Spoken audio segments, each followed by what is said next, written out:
Friends, good morning. आज हम aldehyde की आगे की केमिकल रिएक्शंस को स्टडीज़ करेंगे। कल हमने कुछ केमिकल रिएक्शंस देखी थी, रीफॉर्मिस्टी की रिएक्शन एक्सेट्रा। आज हम देखते हैं एल्डिहाइड की इलेक्ट्रॉन स्नेही प्रतिस्थापन अभिक्रिया, इलेक्ट्रोफिलिक सब्स्टिट्यूशन रिएक्शन। कोई भी एरोमेटिक कंपाउंड जो होता है वो इलेक्ट्रोफिलिक सब्स्टिट्यूशन रिएक्शन शो करता है। ये वो उसकी स्पेसिफिक प्रॉपर्टी होती है। इसी तरीके से बेंजल्डिहाइड या हम कहें एरोमेटिक एल्डिहाइड भी अपनी इलेक्ट्रोफिलिक सब्स्टिट्यूशन रिएक्शंस शो करते हैं। क्योंकि बेंजल्डिहाइड में जो CHO ग्रुप होता है वो -I या -M इफ़ेक्ट शो करता है, जिसके कारण बेंजीन रिंग में इलेक्ट्रॉन डेंसिटी थोड़ी सी कम हो जाती है, बेंजीन रिंग इनएक्टिव हो जाती है और इलेक्ट्रॉन स्नेही अभिक्रिया इसमें इतनी आसानी से नहीं हो पाती है। तो इसमें ऑर्थो और पैरा पोजीशन पर इलेक्ट्रॉन की कमी हो जाती है।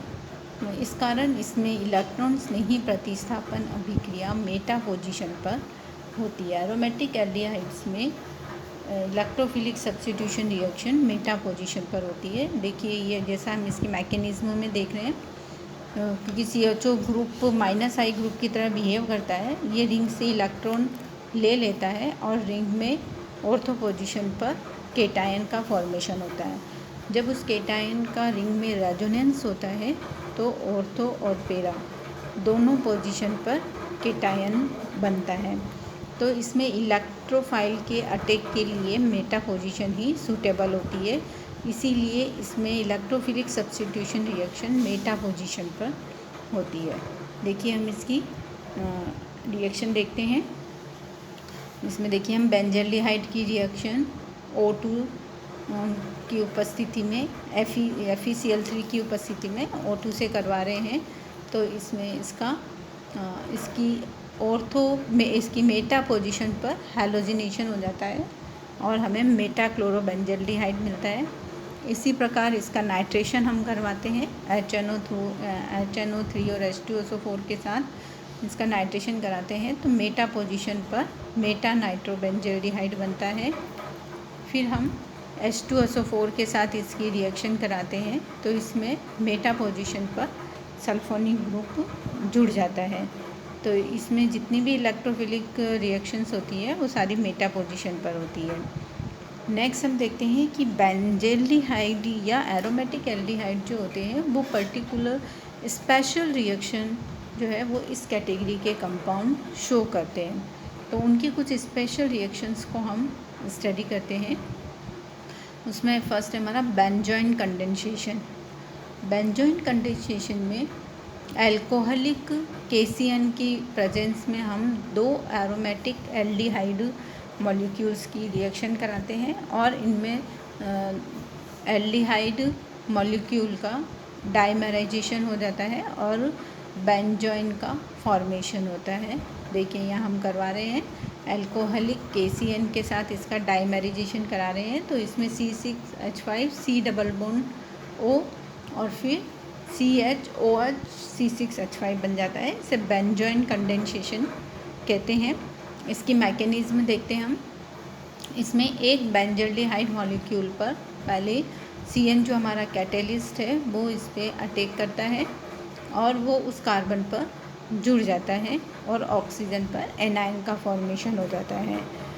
इसमें हाइड्रोजन जो है वो OH के साथ जुड़ जाती है, OH बन जाता है और कार्बन पर एनायन बन जाता है।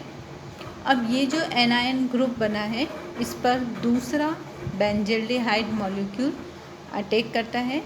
अब दूसरे बेंजल्डिहाइड मॉलिक्यूल का कार्बन पहले वाले कार्बन जहाँ पर कि एनायन का फॉर्मेशन हुआ है वहाँ से ये दोनों कार्बन दोनों एल्डिहाइड के मॉलिक्यूल्स जुड़ जाते हैं और ये देख रहे हैं हम उसकी रेजोनेंस में कि किस तरह से ये रेजोनेंटिंग स्ट्रक्चर शो कर रहे हैं कि CN वाला कार्बन के साथ जो ऑक्सीजन जुड़ा है वो एनायन में कन्वर्ट हो गया है और अब इसमें से CN का लॉस हो जाता है और बेंजोइन प्रोडक्ट का फॉर्मेशन हो जाता है। इसे हम बेंजोइन कंडेंसेशन बोलते हैं।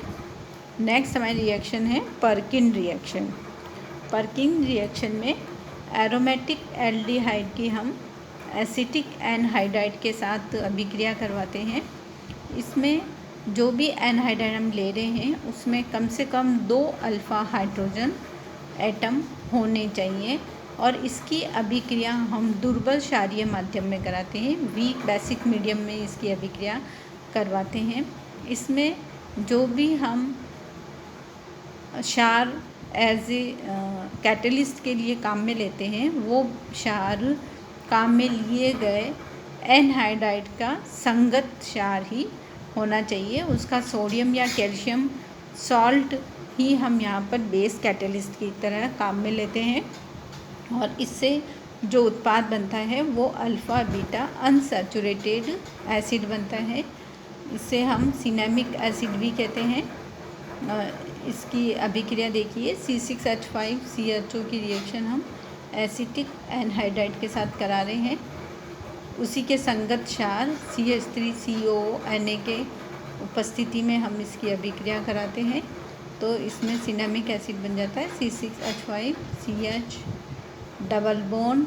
इसमें 2 अल्फ़ा हाइड्रोजन हैं जो कि ऑक्सीजन के साथ वाटर मॉलिक्यूल की फॉर्म में बाहर निकल जाती है और इसमें double bond CHCOH cinnamic acid बन जाता है और एक एसिड का मॉलिक्यूल बाहर निकल जाता है।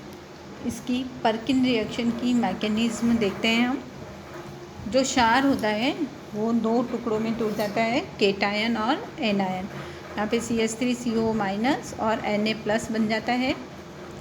अब हम इसकी एसिटिक एनहाइड्राइड की रिएक्शन यहाँ पर कराते हैं, CH3CO- के साथ इसकी अभिक्रिया कराते हैं तो इसमें इसकी अल्फ़ा हाइड्रोजन एनहाइड्राइड की अल्फ़ा हाइड्रोजन एसिड के साथ जुड़ जाती है और इधर एनहाइड्राइड जो है वो एनायन में कन्वर्ट हो जाता है।